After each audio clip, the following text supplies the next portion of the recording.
Hey, what up guys, how you doing? It is Lasty here. Welcome to another squad builder today. Now, last week after the European games took place, a whole bunch of man of the match wingers were released onto FIFA 16. Feghouli, Bellarabi, and two players that we're going to feature in today's video, of course being Memphis Depay and who's the other one? Felipe Anderson, man of the match, both wingers. But in goal today, we've got Farman. This is an inform, this is an upgraded inform, and I would put this in my top 2 goalkeepers on the entire game. I think he's absolutely brilliant, and for an 83 rated card, he plays very similarly to Neuer, which is exactly what you want, right? And I'm sure he's a whole lot cheaper.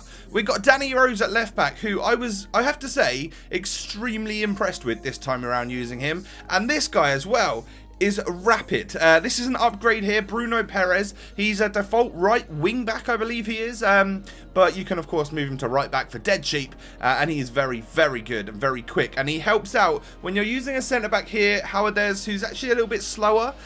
He's a big guy and he's pretty good like physically in defence, but you kind of need Bruno Perez there to just cover him from time to time. And then we've got another upgrade in the squad here. We've got Joel Matip, who is a very good player for Schalke, getting that link with Farman and Howardez. 73 pace, 84 defending, and 78 physical was that, I think. Pretty good stats. Actually a very good defender. I definitely think he's slightly better than the German centre-back in our squad. Now moving on to the midfield, we've got 3 real workhorses with really good stats across the board. Felipe Melo goes into the team, only 79 rated, and I say only because when you look at his stats, it just doesn't look like a 79 rated player. 80 rated Moussa Dembele has actually got some insane stats once again, as well as 4-star skill moves, but he's a very left-footed player, just so you guys know. And then we got Ramirez, who is like the god of gods for cheap, overpowered midfielders on this game. Well, I imagine his price is probably rising because he's now, I guess, out of packs. Maybe. I'm not sure if they've pulled him out of packs or not, because he doesn't play for Chelsea anymore. Of course, he signed for a team in China, which a lot of players have done over the transfer window, which was a little bit scary.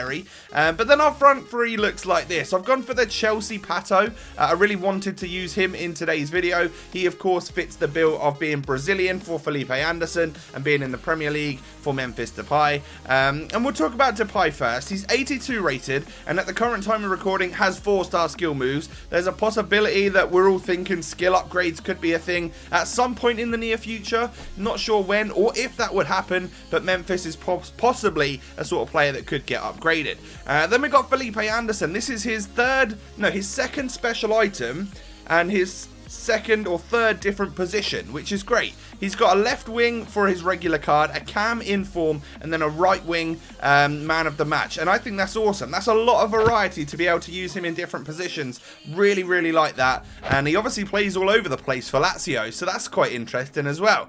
This squad, I'm not sure whether or not it will go up or down in value, because the majority of the price is, of course, in the man of the match cards, and because they're only ever out for 24 hours, if someone does really well in real life, then like you get like this surge and the price just increases. And for example, if Depay got a skill upgrade to 5-star, he would be the highest rated special item for Memphis Depay with now 5-star skill moves. I think that would possibly raise his price, or that might be the reason why he's at the moment like over 500,000 coins. People might be banking on the fact that he's going to get an upgrade, where we literally don't know if that would either happen or not. These 2 man of the matches out of the 4 that came out as wingers are the 2 that I would prefer to use, so that's why I put them in today's video. And also I thought they would be the most interesting ones for FUTWIZ player reviews, so if you do want to subscribe, top right corner there is a little eye. Click the little button and go and sub to FUTWIZ for 4 extra videos from me every single week, which is great.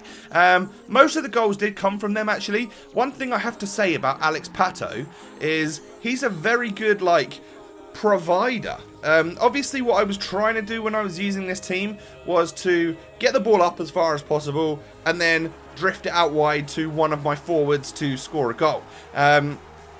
Because, you know, I wanted goals with them. They're the highlight of my team, you could say.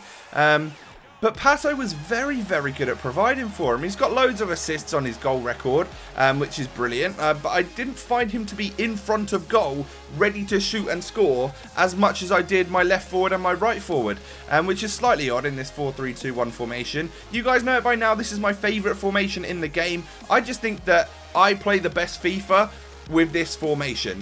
This or the 4-3-3 number 4. And one thing I would like to know from you guys today is what formations do you get along with? I use things like the 4-4-2 and I find it so very open in the midfield that I just get beaten left, right and centre. And then I use a formation like a 4-3-3 number 4 and it just feels perfectly balanced. There's players all over the place in the right positions and that's where I score the majority of my goals. So I like those sorts of formations with the one striker up front and then really getting your wingers involved. But I'd be very interested to know if that changes based on your play style. You know, are you guys the sort of people that would play 5 at the back, for example, or is a 3-5-2? Does that work very well on FIFA 16? Because of course I've been struggling lately. I've been struggling to score goals and win games. So I'd be interested to know if you guys know of any overpowered tips that I should be using to get those W's on the game. We're coming towards the end, just a couple of goals left, and I was very surprised at the actual quality of the goals that I was scoring with Felipe Anderson and Depay. Very, very good players with good goals, and I hope you guys have enjoyed today's video. If you have, I would urge you to smash that thumbs up button, and of course subscribe for more of this type of content. How funny does Felipe Anderson's eyes look in game, by the way? Very odd. But that's the final goal of the episode. As I said, I hope you have enjoyed. Smash that thumbs up, subscribe if you are new, and I will catch you next time, boys. Peace.